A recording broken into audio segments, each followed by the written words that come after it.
Y cambiando rotundamente de tema, hablamos sobre vacunas, Claudia. Sí. Y el trabajo de los profesionales. De la salud. Recién estuvimos hablando de eso y ahora vamos a hablar con Carolina Castillo, que es especialista en clínica médica y terapia intensiva. Bueno, lo hemos dicho en más de una oportunidad, los medios de comunicación han hablado mucho de los trabajadores de la salud, los que han estado en la primera línea de batalla. Ella es jefa del servicio clínica médica y guardia de la clínica Santa Clara y también trabaja en el hospital privado, Clínico Hospital Español también. Es una profesional con la cual vamos a hablar un poco de qué ha significado para los trabajadores de los terapistas, ¿no? Esta pandemia, cómo han transitado estos meses, ya casi un año, en tiempos tan complicados con el coronavirus. ¿Qué tal? Muy buenas tardes, Carolina, ¿cómo estás? Hola, buenas tardes, Claudia, ¿cómo estás? Bienvenida. Gracias. Bueno, nosotros queríamos hablar un poco con vos, ir a la esencia más humana, ¿no? de los médicos, de los terapistas. Esta semana y en los últimos días nos enterábamos, por ejemplo, que ha bajado muchísimo el tema de la ocupación de camas en las terapias intensivas de Argentina y al mismo tiempo un dato sumamente positivo es que ha bajado la mortalidad también en las terapias intensivas. ¿Cómo ustedes perciben? Esto es sin duda una muy buena noticia, pero también un alivio, ¿no? Sí, es real. Hemos tenido una baja en cuanto a la cantidad de camas ocupadas, no solamente en terapia intensiva, sino también en clínica médica. Hemos llegado, yo creo, a una meseta donde la gente ha empezado a cuidarse de una manera diferente y esto se refleja, ¿no?, en la utilización de las camas en terapia. Antes teníamos aproximadamente el 90-95% de camas ocupadas con pacientes COVID positivos y ahora un 20% aproximadamente, y la mayoría, bueno, han tenido una evolución mucho más favorable que en el inicio de la pandemia. Bueno, Carolina, hablando de este paralelismo que hiciste con el tiempo pasado y el presente respecto a las camas ocupadas, quiero llevarte a ese día que Alberto Fernández, el presidente de la República Argentina, decretó cuarentena obligatoria en todo el país. ¿Tenías conciencia de lo que estaba pasando? ¿Tenías conciencia a despertarte al otro día y tener que ir al hospital? ¿Qué pasaba? ¿Qué se te pasó por ese momento en la cabeza? La verdad que fue muy difícil porque uno en un inicio lo veía lejano, ¿no? Veíamos como que todo esto pasaba fuera de acá, que tal vez no iba a llegar y si llegaba no iba a ser tan grave como todo lo que vivimos. Yo solamente no lo viví como médica, sino también como mamá, y fue una situación muy difícil. Cuando hablaron de cuarentena teníamos que tener ya todo preparado, todo previsto, faltaban cosas, faltaban insumos, faltaba protocolo de cómo tratar esa patología, que no fue fácil y que la tuvimos que ir haciendo digamos, en la medida en la que la íbamos viviendo. Llegar a tu casa y tener que sacarte todo en la puerta y pasar corriendo a bañarte y poner a lavar la ropa a más de 60 grados antes de poder abrazar a tus hijos era algo difícil. Llegar al trabajo y ver la cara de tus compañeros todos asustados y uno también vivir asustado a que si nos contagiábamos o no. Creo que nos cayó mucho la ficha cuando tuvimos el primer paciente en terapia intensiva, que fue justamente en el Hospital Español, que fue uno de los pacientes que falleció. Y que con ese paciente creo que todos abrimos los ojos y dijimos miércoles, o sea, esto viene difícil. Se hacía todo lo que estaba por protocolo y más, y los pacientes no respondían. Tuvimos muchas muertes, y muerte también de gente conocida, querida, que estaba trabajando también en la pandemia. Así que para nosotros emocionalmente fue un golpe muy difícil. Carolina, bien que lo mencionaste y que es lamentable, ¿no?, el tema de que el COVID se ha llevado muchísimas vidas a nivel mundial. Pero vos, respecto a tus colegas, ¿qué pasó? Contame, ¿alguno tuvo la desgracia de no estar más con ustedes dentro del hospital, de verlos todos los días? ¿Cómo fue ese proceso? Mirá, tuve compañeros que tuvieron que dejar de trabajar por tener patologías que no le permitían estar, y se sintió mucho también la ausencia, pero sobre todo el caso que más nos marcó fue uno que fue muy conocido, también salió en la tele, el tema de Viviana Laura, una de nuestras enfermeras, jefa de enfermería de planta baja de Clínica Santa Clara del área COVID, que bueno, ella falleció con 37 años. Nos costó muchísimo recuperarnos de eso, es más, hasta el día de hoy todavía no lo superamos.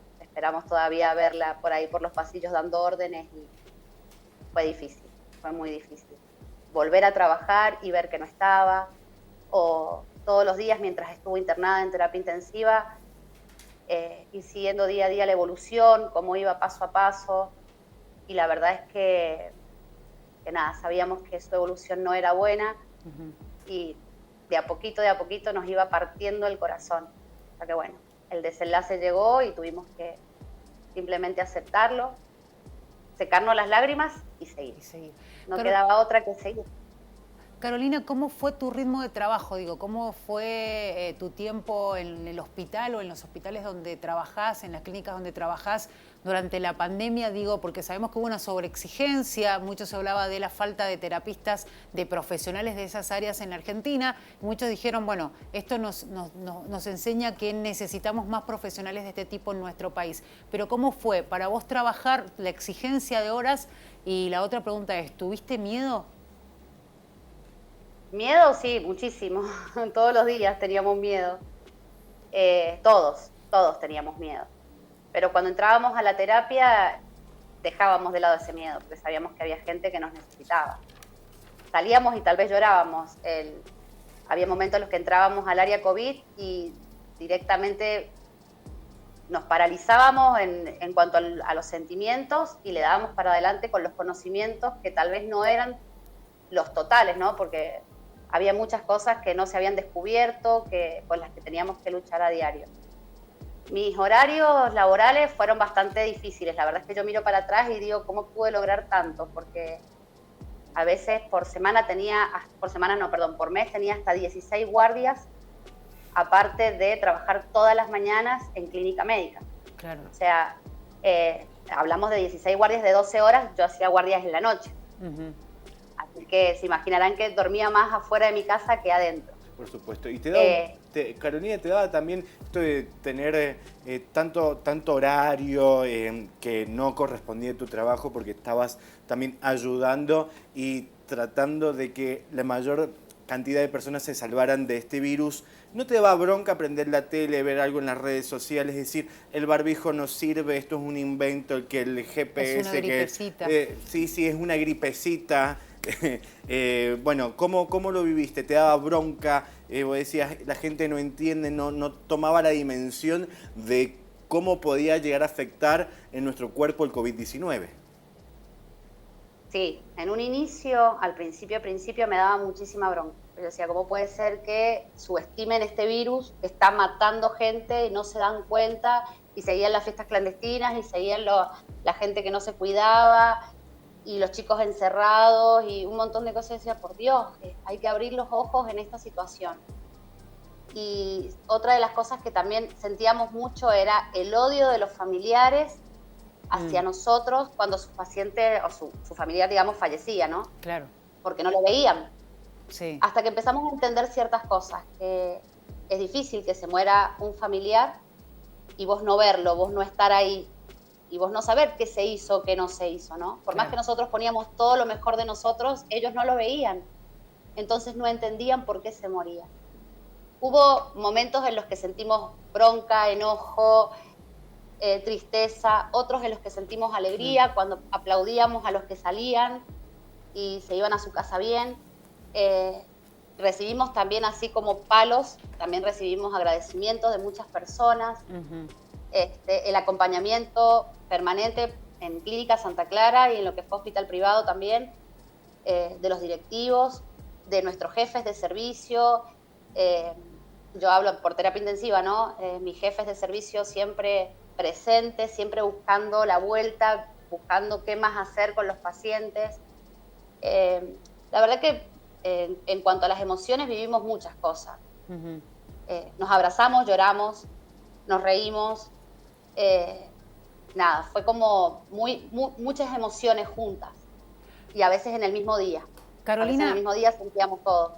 Vos sabés que se me ocurre pensar en cómo se le ha cuestionado al gobierno cómo ha manejado la pandemia, y digo, vos sos una protagonista, una de las principales protagonistas, como muchos profesionales de la salud, médicos, enfermeros, médicas, enfermeras. La pregunta es hacia tu opinión con respecto a cómo se ha manejado la pandemia desde el gobierno, porque vos has estado ahí en el terreno más duro, enfrentando día a día al coronavirus, entendiendo este proceso, aprendiendo y también enfrentando lo que acabas de decir, ¿no? Esto de anunciarle a alguna persona que su familiar falleció por el coronavirus tratando de que sea lo más objetivo posible y tratando de contener a esa gente. ¿Cómo has sentido vos que se ha manejado la pandemia en la Argentina? Yo creo que en cuanto a la cuarentena me pareció una eternidad e innecesaria. Creo que habría que haber tomado otro tipo de medidas, como por ejemplo la educación hacia las personas de cómo tenían que cuidarse. Uno ve, yo voy por la calle, incluso en el mismo centro, y vos mirás y hay un montón de locales cerrados, muchas personas que están pasando hambre con todo esto, por una cuarentena tan extensa que no me pareció necesaria.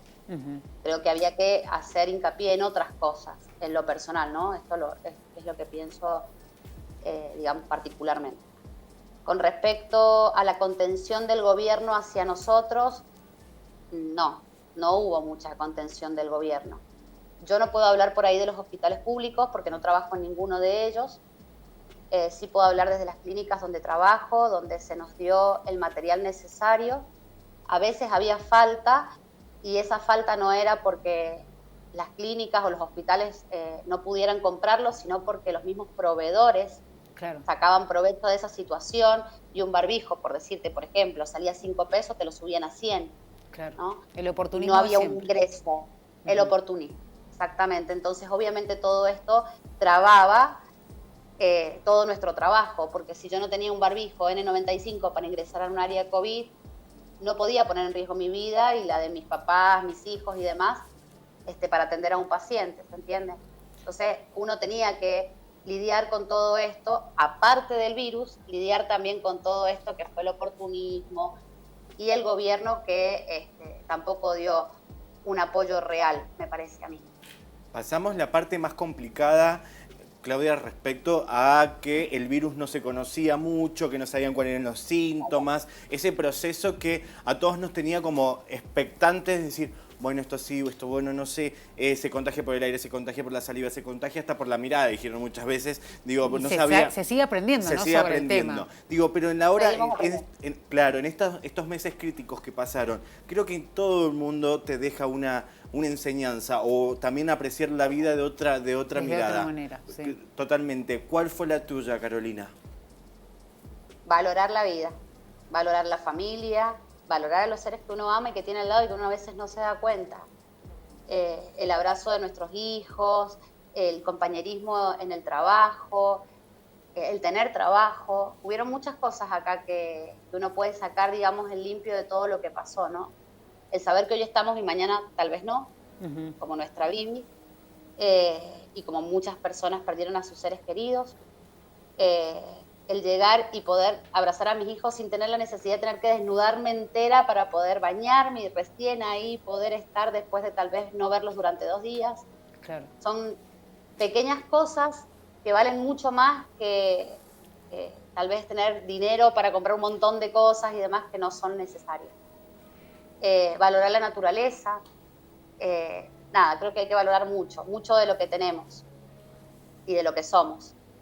Carolina, ¿qué nos podés decir como consejo? Digo, pensando en que estamos en un proceso de vacunación que todavía, digamos, no tiene un ritmo acelerado. Esto lo digo si nos comparamos con otros países como, bueno, Israel, que es el modelo, Chile a nivel regional, que le va muy bien con el tema de la vacunación. Esto tiene que ver, obviamente, con la llegada de las vacunas y con un ritmo que hay que acelerar. Pero digo, todo el mundo dice, va a venir una segunda ola, nos va a encontrar parados de manera diferente al hemisferio sur porque ya hay vacunación. Pero ¿cuál es tu consejo como profesional para nosotros, los ciudadanos comunes, que no tenemos idea, que no somos profesionales de la salud y que no entendemos tal vez ciertas cosas? ¿Qué consejos nos das para esa posibilidad de una segunda ola? Primero que nada, en cuanto se puedan vacunar, hay que vacunarse. No hay que tenerle miedo a la vacuna. Diría que es la única herramienta que tenemos real contra el virus. Entonces me parece importantísimo que en el momento que podamos nos vacunemos. Que viene una segunda ola es probable. Los chicos empezaron las clases, las maestras aún no están vacunadas. Va a haber un movimiento de gente que es inevitable. Ahora claro. Los casos son de 100 a 130 aproximadamente por día. Pero bueno, en algún momento puede llegar a haber un pico. En cuanto a qué consejos puedo darles, creo que los mismos que se dieron desde siempre, ¿no? Mantener el distanciamiento social lo más que se pueda, utilizar barbijo. El barbijo tiene que tapar toda la cara, tiene que tapar nariz y boca. Utilizar elementos de higiene, lavandina en los domicilios, airear las casas y el alcohol en gel o el alcohol en spray en las manos, en forma permanente. Nos subimos, nos bajamos del auto, agarramos plata, lo que sea, tener algún frasquito de alcohol a mano para poder utilizarlo. Si estamos enfermos, mínimo resfrío, moco, lo que sea, en la casa, guardados. Porque justamente es esa la forma de la propagación. O algunos síntomas, hay algunos que son característicos, ¿no? Que uno dice, bueno, pierdo el olfato, pierdo el gusto, y ya sé que puedo tenerlo. Pero hay otros que no son tan característicos, como por ejemplo tener una especie de gastroenteritis, ¿no? Que no tiene diarrea, vos decís, bueno, no es nada, y puede ser el virus. Entonces, alertarnos ante estos síntomas, no colapsar las guardias. Las guardias están colapsadas otra vez, como antes de la pandemia, donde vas porque no te hicieron la receta hace 3 meses porque tu médico de cabecera no estás, o vas porque te duele el hombro hace 3 semanas, o estás colapsando el sistema de salud. Y, aunque no lo crean, seguimos en pandemia. Tenemos que seguir luchando contra este virus. Entonces, por ahí se llena de gente una guardia y hay 2, 3 respiratorios esperando afuera para entrar a atenderse, y mientras están afuera pueden estar contagiando. Claro, ¿no? tal cual. Entonces, tomar las precauciones como antes de que supiéramos qué era. Carolina, muchísimas gracias por este tiempo, te lo agradecemos de corazón. No, por favor, gracias a ustedes. Bueno, un abrazo grande para vos.